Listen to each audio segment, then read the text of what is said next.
बिस्मिल्लाहिर्रहमानिर्रहीम। मेरे YouTube family, friends, brothers, sister, viewers, अस्सलाम वालेकुम वरहमतुल्लाहि वबरकातुहू। अल्लाह ताला आप सबको सलामत रखे। अल्लाह ताला आप सबको सेहत, तंदुरुस्ती, ईमान अता फरमाए। अल्लाह ताला आप सब की सारी मुश्किलात को दूर फरमाए।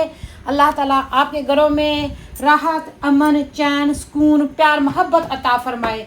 आपकी रोज़ियों में, सेहत में, ईमान में, कारोबार में, घर बार में अल्लाह ताला अपनी रहमत से बरकतें अता फरमाए। आमीन सुम्मा आमीन वल्हम्दुलिल्लाहि रब्बिल आलमीन। इस प्यारी सी दुआ के बाद आगाज़ करते हैं आज के ब्लॉग का। जैसा कि आज 14 जुलाई 2023 है और जुमे का दिन है, बहुत मुबारक दिन है। बहुत सारे मुसलमान इस रोज़ वज़ू करके नहा धो के अच्छे कपड़े, साफ़ कपड़े पहन कर मस्जिद जाते हैं। बाजमात पहले खुतबा सुनते हैं, फिर बाजमात नमाज अदा करते हैं। जो जोहर के 4 फ़र्ज़ हैं उसके बजाय 2 फ़र्ज़ पढ़े जाते हैं जमात के साथ, और बहुत अफजल होता है। हर मुसलमान मर्द बालग आकल पर फ़र्ज़ है, जो पढ़ सकता है तो वो जाके जुमे की नमाज अदा करता है। और औरतें घर में अपनी नॉर्मल जोहर की नमाज़ पढ़ती हैं। अगर फिर भी कोई औरतें पर्दे की हालत में रहकर औरतों के इंतज़ाम जहाँ पे किया जाता है वहाँ पे नमाज़ पढ़ सकती हैं, तो ये अफजल होता है। तो जैसा कि आप देख सकते हैं कि साथ ही मुझे ढोलकी की आवाज़ आई, तो मैं जल्दी से जाने की कोशिश की। जल्दी जाते हुए भी ढोलकी वो गुरुद्वारे के सहन में पहुंच चुकी थी। यहाँ पे जो सहन होता है गुरुद्वारे का, ये सिख टेंपल है और ये उनका हॉली प्लेस है। हम मुसलमानों पर फ़र्ज़ है कि हम हर मज़हब का एहतराम करते हैं, हर इंसान का एहतराम करते हैं, और हम किसी को बुरा भला नहीं कहते। जजमेंट सिर्फ अल्लाह ताला के हाथ में है। तो हम वहाँ पे जब शहर में जमा हो जाते हैं, वहाँ पे प्रे होती है, तो कोई गाने बाजे नहीं गाए जाते, इसलिए ढोल पीछे ही बज के बंद हो जाता है। जब वो बारात आती है तो वहाँ पे बंद हो जाता है। तो हम मुसलमानों को भी चाहिए कि हम भी रिवाज डालें निकाह करने का मस्जिद में, क्योंकि मस्जिद बाबरकत जगह होती है, अल्लाह का घर होता है, ब्लेसिंग आती है। जो सिख्स होते हैं वो सिख टेंपल में बच्चों का शादियाँ करते हैं, गमी खुशी करते हैं, हम दुआ मांगते हैं अपने जो फौत शुदगान हैं उनके लिए। और जो हमारे लोग होते हैं वो हॉलों में निकाह करते हैं, तो सादगी से वज़ू करके अच्छे कपड़े पहन के ये लोग फिर अपने सर पे स्कार्फ रखते हैं, एहतराम करते हैं मज़हब का। बेशक किसी रंग से, किसी नस्ल से, कहीं से भी हो, जो भी कोई इन हॉली प्लेसेस पे जाता है तो उनसे रिक्वेस्ट की जाती है कि आप अपने सर ढांप लें, अपने हाथ साफ़ कर लें, अपने पाँव साफ़ होने चाहिए उनके। तो ये एक हॉली प्लेस होता है, रिस्पेक्ट होती है। इसी तरीके से यहाँ पे फिर तालियां भी नहीं बजाई जाती हैं, अननेसेसरी बात भी नहीं की जाती। मैं जो कुछ हो रहा था मैं उसको रिकॉर्ड कर रही थी, लेकिन चुप करके खड़ी थी, सुन रही थी। और घर में आके मैं वॉइस ओवर करती हूँ, वहाँ पे नहीं मैं उनके दरमियान में शोर मचाना पसंद करती। तो इसलिए अल्लाह ताला हम सब को इत्तेफाक सलूक अता फरमाए। अल्लाह ताला हम सब को एक दूसरे के साथ एहसास हमदर्दी से रहने की तौफीक अता फरमाए। हम इस मुल्क में रहते हैं, दुनिया के डिफरेंट मुल्कों के लोग यहाँ पे आके रहते हैं।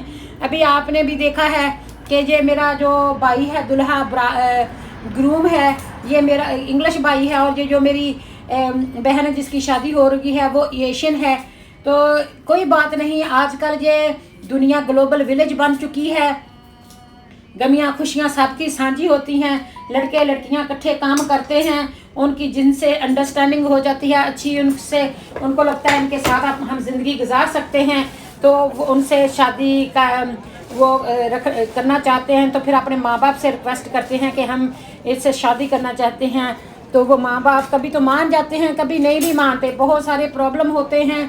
कई बार वो माँ बाप कहते हैं मेरे मरने के बाद ही ये होगा, ये नहीं हो सकता, ये हो सकता है, तो वो फिर अपने बच्चों के रास्ते में रोड़े अटकाते हैं।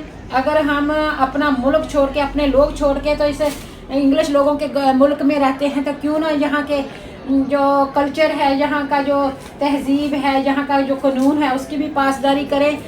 और मिलजुल कर रहें, एक दूसरे का एहतराम करें, एक दूसरे के लिए पीसफुल रहने की कोशिश करें, एक दूसरे को नुकसान ना पहुंचाएं।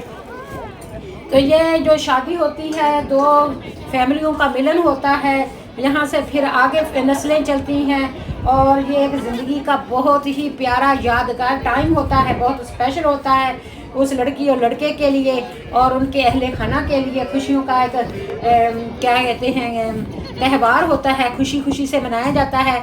जो ग्रूम है वो भी सभी को बहुत अच्छे से वेलकम कर रहा है, बहुत मिलनसार है। तो इससे ज़िंदगी बहुत आसान हो जाती है।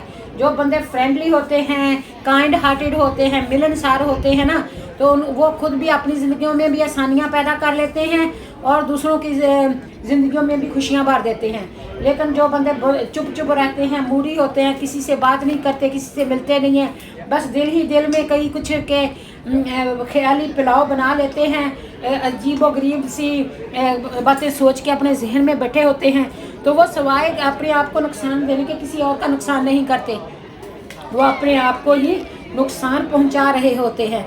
उसकी मिसाल ऐसी है कि जो जेलस बंदा होता है ना, तो वो जब पॉइज़न पीता है, वो इतना गुस्सा होता है, उसने पॉइज़न पीना होता है और ये होप करता होता है कि जो दूसरा बंदा इस पॉइज़न से, इस जहर से मर जाएगा।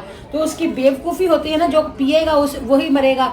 तो ये जो लोग अपने आप को बहुत घुटन घुट के रखते हैं और हंसते भी नहीं हैं, स्माइल भी नहीं करते, वो अपनी ज़िंदगी को मुश्किल में ला लाते हैं।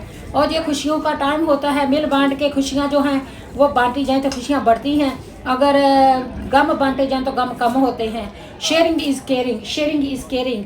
तो यहाँ पे देख सकते हैं कि जो ग्रूम वाला पार्टी है, उन्होंने नेवी ब्लू थीम रखी है, उस तरह के कपड़े आउटफिट पहने हैं बच्चों ने, बड़ों ने, अहले खाना ने।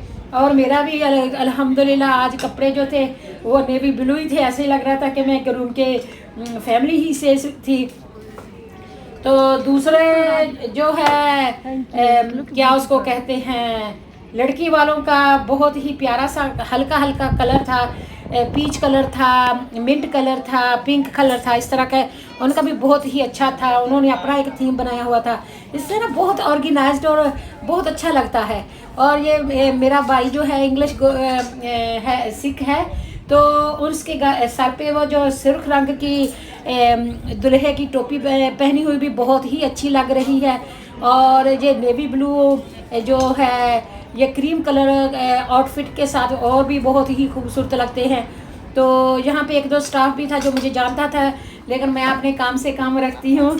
तो अल्हम्दुलिल्लाह बहुत ही क्या है ज़बरदस्त किस्म का था। बहुत शॉर्ट टाइम था, लेकिन जितना हो सका तो हमने बना लिया।